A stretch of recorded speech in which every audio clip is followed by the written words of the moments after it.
मेरठ हत्याकांड मामले की आरोपी मुस्कान अब पुलिस के हिरासत में है। पुलिस लगातार उससे इस मामले में पूछताछ कर रही है। पूछताछ में मुस्कान और उसके प्रेमी साहिल ने जो खुलासे किए हैं वो चौंकाने वाले हैं। मुस्कान ने पुलिस को बताया कि वो पिछले साल नवंबर से ही अपने पति सौरभ राजपूत की हत्या की योजना बना रही थी। उसने अपने प्रेमी के साथ मिलकर हत्या को अंजाम देने के लिए एक सुनियोजित योजना तैयार की थी और इसके बाद सौरभ के शव को ठिकाने लगाने का तरीका भी सोच लिया था। पूछताछ में मुस्कान ने बताया कि उसने जानबूझकर सौरभ से झूठ बोला कि उसे एंजाइटी और नींद की समस्या है। इसके बाद सौरभ उसे डॉक्टर के पास ले गया, जहां मुस्कान ने डॉक्टर को गुमराह कर नींद की गोलियां हासिल की।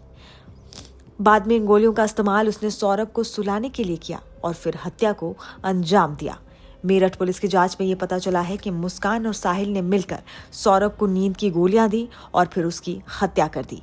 इसके बाद उन्होंने उसके शव को टुकड़ों में काटा और फिर उसे सीमेंट में भरकर एक ड्रम में बंद कर दिया। ये पूरी घटना बुधवार को पुलिस द्वारा उजागर की गई। जांच के दौरान ये भी सामने आया कि मुस्कान अपने प्रेमी साहिल को इम्प्रेस करने के लिए किसी भी हद तक जा सकती थी। उसने साहिल की मरी हुई मां के नाम पर एक स्नैपचैट अकाउंट बनाकर उस पर एक्टिव रहना शुरू किया।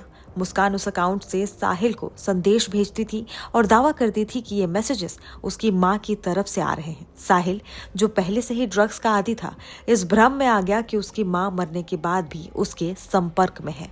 पुलिस सूत्रों के अनुसार मुस्कान ने स्वीकार किया कि उसने डॉक्टर को गुमराह करने के लिए खुद ही डॉक्टर की फर्जी पर्ची बनाई, जिस पर नींद की गोलियों का नाम लिखा। इसके अलावा मुस्कान ने इस गोली के बारे में गूगल पर सर्च भी किया था कि कौन सी गोली सबसे प्रभावशाली होती है। जांच में यह भी खुलासा हुआ कि सौरभ, जो लंदन में था, 24 फरवरी को अपनी बेटी के जन्मदिन के लिए भारत लौटा था।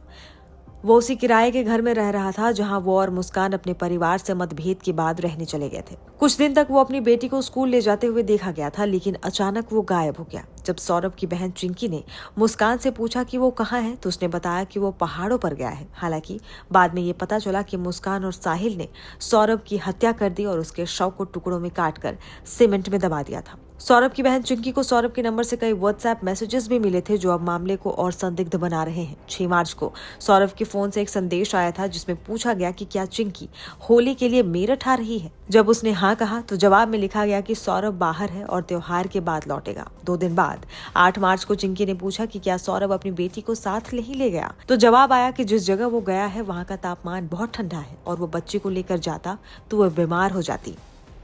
15 मार्च को चिंकी ने फिर पूछा कि सौरभ कब लौटेगा, तो उसे बताया गया कि वो पार्टी में व्यस्त है और लौटने का समय नहीं बता सकता। अगले दिन 16 मार्च को चिंकी ने सौरभ को कॉल किया, लेकिन कॉल का कोई जवाब नहीं मिला। इसके बाद चिंकी ने फिर से कई कॉल्स किए, लेकिन कोई जवाब तब भी नहीं आया। जब परिवार को शक हुआ तो उन्होंने पुलिस को संपर्क किया। जांच में यह भी सामने आया कि मुस्कान और साहिल ने हिमाचल प्रदेश में कुछ दिन बिताए थे। उनके पैसे जब खत्म होने लगे, उन्होंने सौरभ के बैंक खाते से पैसे निकालने की कोशिश की। मुस्कान को इस बात का पता था कि सौरभ के खाते में 6 लाख रुपए थे, लेकिन वो और साहिल मिलकर भी उन पैसों को निकालने में सफल नहीं हो सके।